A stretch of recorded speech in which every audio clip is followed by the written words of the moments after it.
Hello guys, सोमवती अमावस की सबको हार्दिक शुभकामनाएं। ये साल की आखिरी सोमवती अमावस है जिस दिन मैं तुलसी की फेरी देने जा रही हूँ। 108 टॉफियाँ मैंने गिन चुकी हूँ जिससे मैं फेरी लगाऊंगी। और यहाँ पर मैं कथा बताने वाली हूँ आपको, जो इस प्रकार है कि एक राजा था, एक रानी थी। उनके एक पुत्री एक पुत्र था। पुत्र की शादी हो चुकी थी और पुत्री की शादी नहीं हुई थी। पुत्री की शादी में विघ्न आ रहे थे और जब भी उनके घर कोई ब्राह्मण आता था तो उनकी जब बहू, मतलब कि उनकी पुत्र वधू जब कुछ देने जाती थी तो उसको वो बहुत अच्छा आशीर्वाद देता था। और पुत्री जब देती थी तो उसके हाथ से वह चीज़ ग्रहण नहीं करता था, जिसके कारण उसको बहुत तकलीफ होती थी। अब ये बात उसने अपनी माता को बताई कि माँ, जब भाभी कुछ देने जाती हैं तब वो अच्छे से ले लेती हैं और अच्छे से उनको आदर भाव देते हैं और अच्छा अच्छा आशीर्वाद देते हैं, और मैं जब देने जाती हूँ तो वो नहीं लेते हैं। ऐसा क्यों करते हैं वो मेरे साथ? तो उन्होंने कहा इस बार वो आए तो मुझे भी ले जाना। तो उन्होंने कहा ठीक है। जिस बार वो आए, उन्होंने देखा कि उन्होंने इस तरीके से करा है, तो उन्होंने पूछा कि हे प्रभु, क्या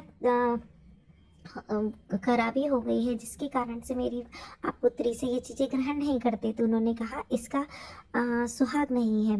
तो उन्होंने कहा अच्छा, तो ये कैसे हो गया?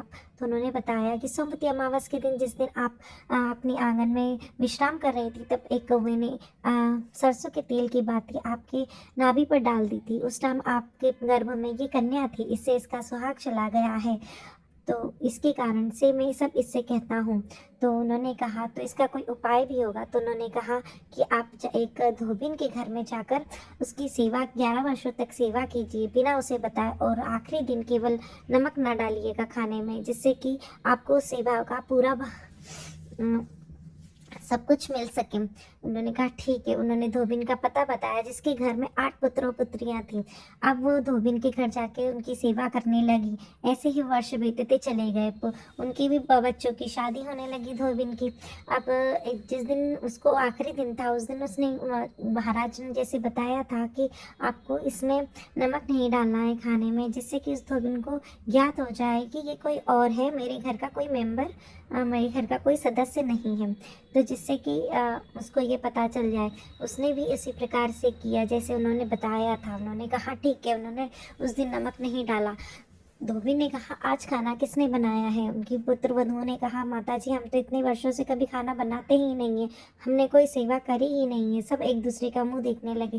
धोबी ने कहा फिर ऐसा कौन है जिसके जो कि बिना स्वार्थ से ये सब कुछ कर रहा है? उसने कहा आज रात को मैं देखूंगी। उसने जब उसको देखा, उसने उसको पकड़ा। उसने कहा कि तुम क्यों कर रही हो, किस भावना से कर रही हो? उसने कहा मुझे कुछ नहीं पता, मेरे भाई को पता है। वो उसके भाई के पास गई। उसने कहा मुझे नहीं पता, मेरे पिता और माता को पता है। तो उन्होंने कहा ठीक है, अपने माता पिता को ले जाओ, के पास ले जाओ। वहाँ वो जाकर उन्होंने सारा वृतांत बताया कि ऐसे ऐसे आप जब सुहाग देंगी तभी इसका सुहाग होगा। तो उन्होंने कहा ठीक है, आप इसकी शादी की तैयारी कीजिए। उसकी शादी की तैयारी की गई। धोबिन को पता था कुछ अनहोनी होने वाली है, मगर उसने इतनी तपस्या की थी तो उसका फल उसको अवश्य मिलना चाहिए।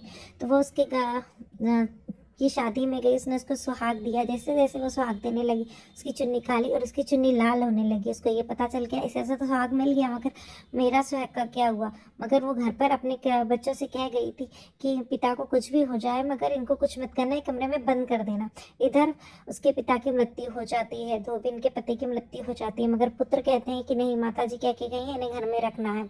इधर वो आती है, उसने सोमवती अमावस की पूजा देखी। उसने अपना व्रत वहीं से शुरू कर दिया और फेरी लगाने लगी। माता से विनती करने लगी, हे सोमवती माता, आप ही मेरी सब रक्षा करोगी। जैसे जैसे उसकी फेरी बढ़ने लगी, उसकी चुन्नी लाल होने लगी, सब पति जीवित हो गया। जैसे सोमवती माता ने उसके पति की रक्षा करी, वैसे ही सबकी करे। इधर पुत्रों उनके पिताजी आवाज लगाने लगे। पुत्रों ने कहा पता नहीं क्या हो गया। माता ने आकर किवाड़ खोला और सारा वृतांत सबको बताया। उसी दिन से सोमवती अमावस पर लोग तेल नहीं खाते और 2 दिन का सुहाग माना जाता है। हमारे जो क्षत्रिय समाज में अधिकतर लोगों में 2 दिन का सुहाग बहुत ही ज़रूरी होता है। उसकी वीडियो मैं पहले डाल चुकी हूँ। अगर आपको देखना हो कि किस तरीके से हमारे क्षत्रिय समाज में ये सब होता है तो आप उसको देख सकते हैं मेरे चैनल, यूट्यूब चैनल पर जाकर। अगर आपको ये कथा अच्छी लगी हो तो मुझे सब्सक्राइब करें, फॉलो करें। रिक्वेस्ट है आपसे, लाइक ज़रूर करके जाइए, पूरी कथा सुन के जाइए, जिससे कि सोमवती अमावस अमावस माता आपकी भी, पति की, पुत्र की ऐसे ही रक्षा करे जिस तरीके से उस धोबिन की पति की रक्षा की गई थी।